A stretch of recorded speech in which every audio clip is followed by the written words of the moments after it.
Join me. Together we can rule the galaxy far from sun. I am a Jedi, like my father before me. This is getting out of hand. Now there are two of them.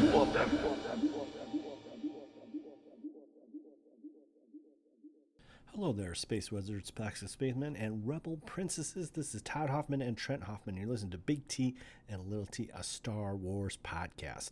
Welcome to episode 146. Today, unfortunately, Little T couldn't be with me, but he's here in Jedi Force Spirit. So please catch us out on Twitch, twitch.tv/Big T Little T, to catch all our updates there. We're definitely gaming and having fun. Obviously going to be going through Jedi Survivor. And that's what we're going to be talking about today. Just kind of getting you up to speed on where the plot is. So if you don't play, you get to get a little hands-on on what's going on. And we just had so much fun breaking it down a couple of weeks ago. So we're getting back here to the game in just a second. But Star Wars had an event in Fortnite. And so the whole idea was that it was actually prequel related. Anakin and Padme are available, and then you could unlock some clone troopers, and then if you did the deluxe, you could do Darth Maul. We were dangerously close to getting Darth Maul, but I don't know if we're going to do it. As of this recording, it's almost over, and we're not there yet. It's such a shame, but yeah, super cool that Fortnite had that for May the 4th.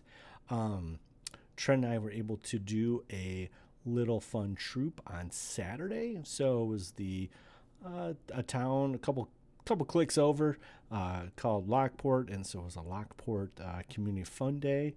So Trent got to dress up in his Jawa and me in my Stormy, and of course late night fixes for the costumes, but it's all good. That's what it's all there for. But I'm a big procrastinator, and guess what? I waited till last night to get all fixed up, but we did that Saturday, and so it was a fun time out. We had a snow trooper, a TIE fighter pilot, another stormtrooper, a heavy Mando, Thrawn, Admiral Sloan, Kylo, and three stormtroopers. Yeah, we had a couple stormtroopers, and of course the big guy Darth Vader showed up. So we had a good turnout. It was just there to promote a lot of local community stuff in Lockport, as well as the police and fire. So it was cool to see all them out and help support the community. It was a beautiful day here in the south side of Chicago, so it was nice to do that. And then a big shout out to my sister Kim. Her birthday's coming up on May 22nd, so happy birthday, Kim. And we did a little birthday party at her house over the weekend, so yeah, it was so fun. And then what else we did? Did some yard work today. I know, super exciting, but yeah, it's finally getting a little bit nice in Chicago, so getting that all going. And the kids are super excited. They are getting close to getting ready for school. So school's almost over, so they got about 2 weeks left, and that be it. You can catch Little E, Little T, and myself, Big T, are in Conversations podcast. We did a little commercial bit for them a couple weeks ago, so check out their May 4th special. I'm going to try to get the audio from Charles and steal it and put it in the show here soon, so you can hear the commercial too. But go check out Conversations May 4th episode, and when you get a special treat they do these fun commercials that don't go anywhere. They're just there for their entertainment, and so we are part of that, and we're able to do that, and that's super fun. So you can check that out on their May 4th specials. Thank you so much for Pat and Charles. They are awesome, part of the Red 5 network, and they are great people, so check them out as well. What else? Oh yeah, Super Mario Brothers is out, so we got that on the old digital, so that was super, super cool. I love this movie. Kids love it. Everybody loves it. It's great. And so we got to watch that this weekend as well. So if you haven't seen Super Mario, it's now out on digital. I can't believe how quickly these movies are turning around. It's literally 2 months, so it's crazy. But we might have to watch some reruns because this writer's strike is getting serious, and it's going to delay some Star Wars and some major other things. So hopefully they can work out a deal very quickly, because it's a big part of entertainment, and they need to be definitely compensated the best, and hopefully this will get all worked out. But yeah, it is crazy, crazy, crazy, crazy. So they have that going on. But let's jump into our main topic. So again, we're playing Jedi Survivor. And again, if you're living on a bridge or don't play into video games too much, it came out April 28th, and there was a lot of issues with the PC version. A couple bugs reported for the PlayStation 5 and the Xbox Series X, but I haven't had any problems, but I know there's been a couple patches that came out.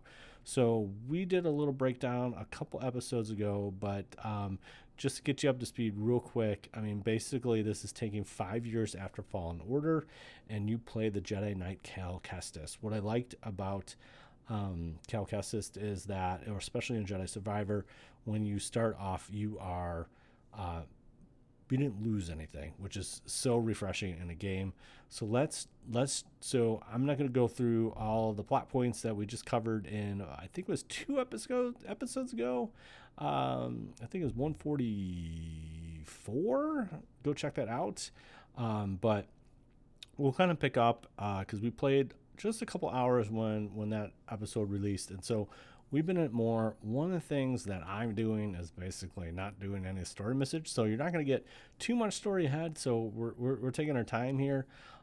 There's a couple planets that we have available to. So one of the things that's very cool about Jedi Fallen Order and Jedi Survivor is that each of these planets that you visit, the level design is great because you have a chance to kind of revisit different planets, and then as you kind of do certain abilities or get certain abilities, then you can unlock different areas. So they call this Metroidvania, taken from Metroid and Castlevania, where you have the map, you have everything you need, but there's certain areas where you can't go because you don't have the right power-up. So it's a similar design, and not as obvious, a little bit more subtle in Jedi's Fallen Order and Jedi Survivor, but it's still very cool, and you get to do a lot of different things. So I'll give you an example. So BD is obviously your little companion droid, and we just recently got 2 power-ups for him, and one is there's these old Republic or High Republic beams of light or something, and and it destroys some dark webbing, if you will, and BD has this little thing that you use it as like a spray, and it can continue the beam of light and extend that for puzzle pieces, not peaches, geez, I got Super Mario Brothers on the brain, pieces. And so it's kind of like almost like a kind of really high modified spray can that you get to do, which allows us to solve puzzles. Mostly there's these chambers that are High Republic related, and you'll learn a little bit more High Republic knowledge and stuff that's happening. And so Cal is like unlocking bits of the Force. Usually there's these things called perks that help Cal throughout his ventures, and so yeah, it's pretty cool. But the other ability I just got is kind of like this I don't know, it's kind of like, how can I put it? It's like a amplifier of electricity, and so it kind of shorts out the circuit breakers, if you will. And so this was a super cool sequence. So again, there's 3 parts that I've unlocked. There's Kobo, which is a planet that is kind of your main hub. Then there's Jeddah, yes, from Rogue One, and then you have this kind of shattered moon that you go to. So Kobo is just super large and in charge. I mean, there's so many little different outlets and stuff like that. It's just crazy. But when we last left off, we met ZNA4 or Z, who is the High Republic droid. So that is super cool. And so, yeah, we're getting a lot of I didn't think we were going to get this, but we are getting some serious High Republic knowledge and things that are going on, which is super cool and fun to bring out in a video game style. So that's kind of where we left last off. We got Z and all this fun stuff. And so one of the things that we're trying to do is that essentially Z gives Cal this High Republic tuner, this device that tells him how to activate this force ray, which is like 100 years ago. You know, it was like a super thing. So we go to this place and we find out this like force vision. So Cal has this ability to touch objects and feel the presence of whatever happened. This is similar to what we see in Rey and Force Awakens. It's a fancy name. I forget the name off the top of my head, but it's a force ability. But essentially we find out that there's these two High Republic Jedi, Dangan Gera and Santira Kree, and they found this planet Tanalor, which is hidden in this kind of impassable abyss nebula called Kobo Abyss Nebula. So we're in Kobo, but there's this also like by Kobo, there's this abyss, but it's kind of hidden there. So we rescue Dangan from the Bacta tank, and guess what? He's not the best guy. He's supposed to be dead, and this was in the trailer, and we get to see this mystery figure, but basically he is he's not a nice guy, and we have this fight, and so he escapes with the help of Ravis, who's this other kind of crazy dude, and the Bedlam Raiders, which are these kind of local schmokel guys from Kobo that just mess you up. Okay. So this is where I think we left off last time, is where we get the gang back together. We get Cal, Bode, who's like his buddy, and then Grease. They repair the Stinger Mantis, which is their main ship from Jedi Fallen Order. And now Cal has been the main man behind it, but gives it back to Grease. And they go to planet Jedha, where Seer is. Now, Seer is a former Jedi that survived the Purge and is one of Cal's mentors in Jedi Fallen Order. She is working with Marin, who is still alive, and a still alive Eno Cordova, which is BD1's original master. And in the first one, he basically has this list of Jedi potentials, and that's pretty much the whole mission for Cal, and the first one is trying to get to this list before the Empire does. So what Seer and Master Cordova are doing is really rebuilding the Jedi archives. So it very much has this Coruscant Jedi Temple kind of feel. So part of Jedha is that you get to the Jedha, and it's almost like Dune, where there's like these sandworms that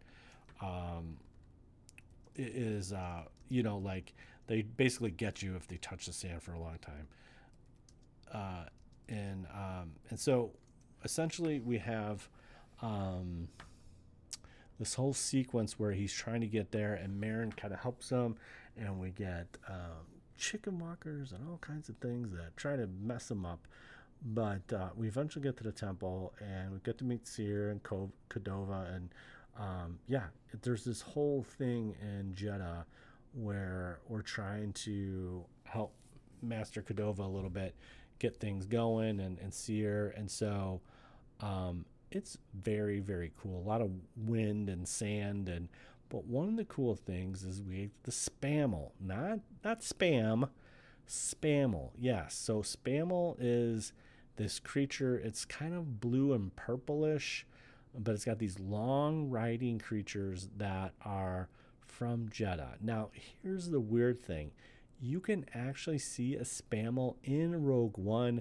There's two quick shots of them. There's this kind of real long shot where you can see part of the temple that the Empire is grabbing the kyber crystals from, and you can see the Spammel there. And then there's a shot where if you look behind them in one shot, you get to see these Spammels. These are just really long-legged creatures. So like I'm saying with the sandworms and this kind of dune feel, you use Spammel to get around, and it's super, super cool. It's just a fun little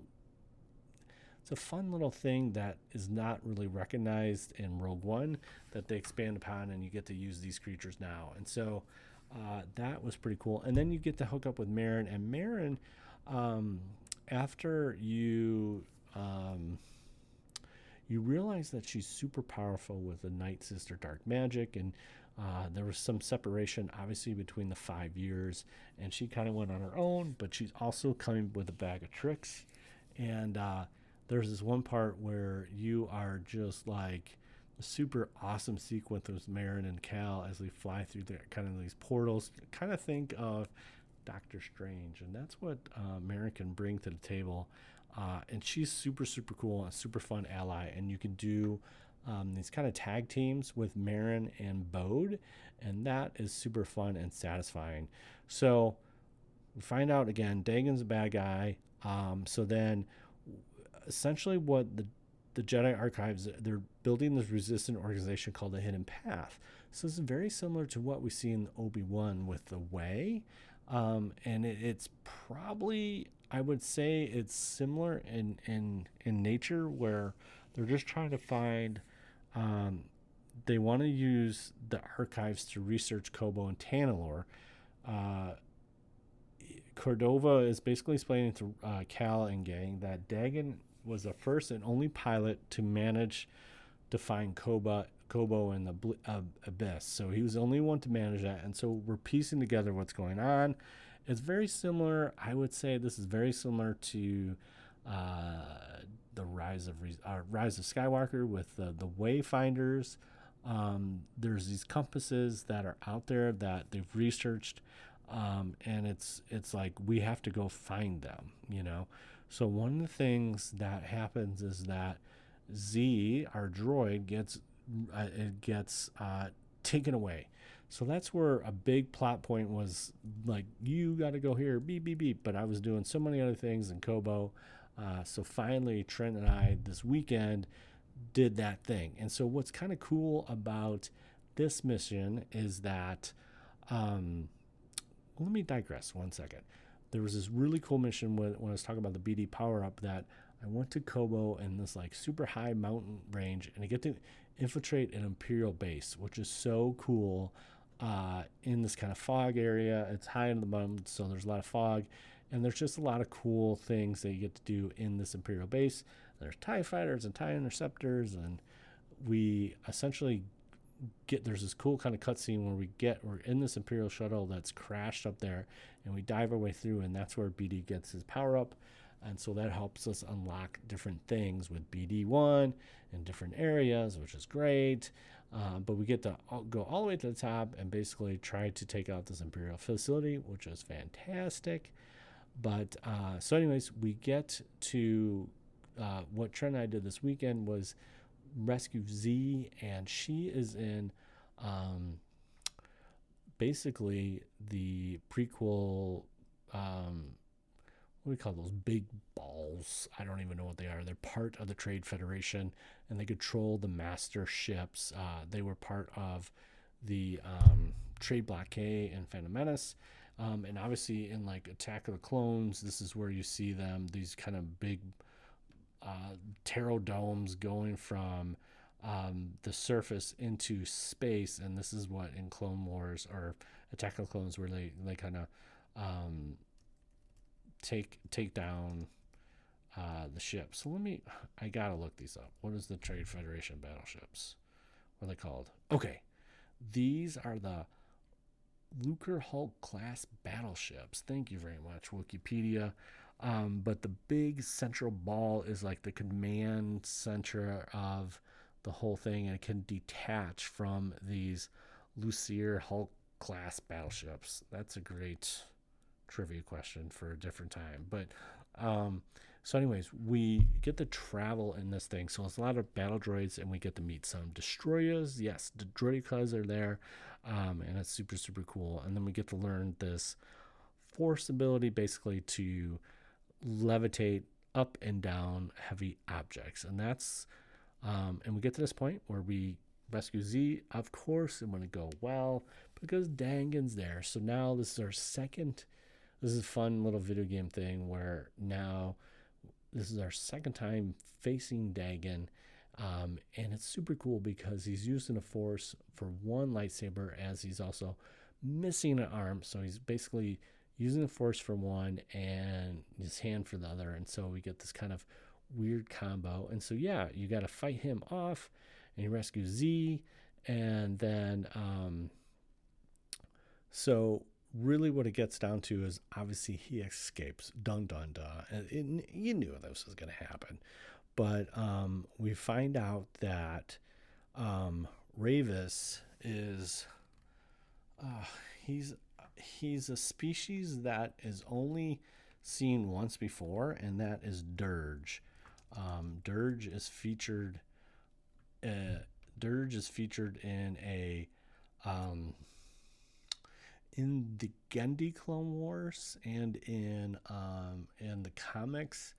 I don't think he's properly introduced in the Clone Wars, but Dirge is a Gendai bounty hunter, and so Ravis is also a Gendai, and what that means is they can nearly survive a long time because they regenerate their skin and stuff like that. So there's this part where we mess him up and he could just regrow his limbs.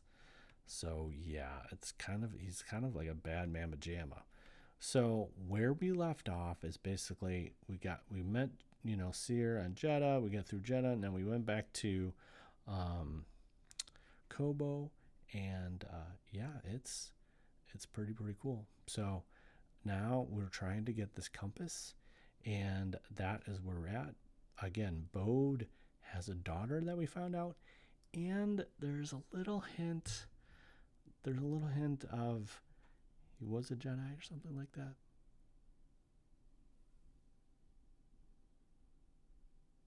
So yeah, we'll see. But also Cal and Marin kiss. What?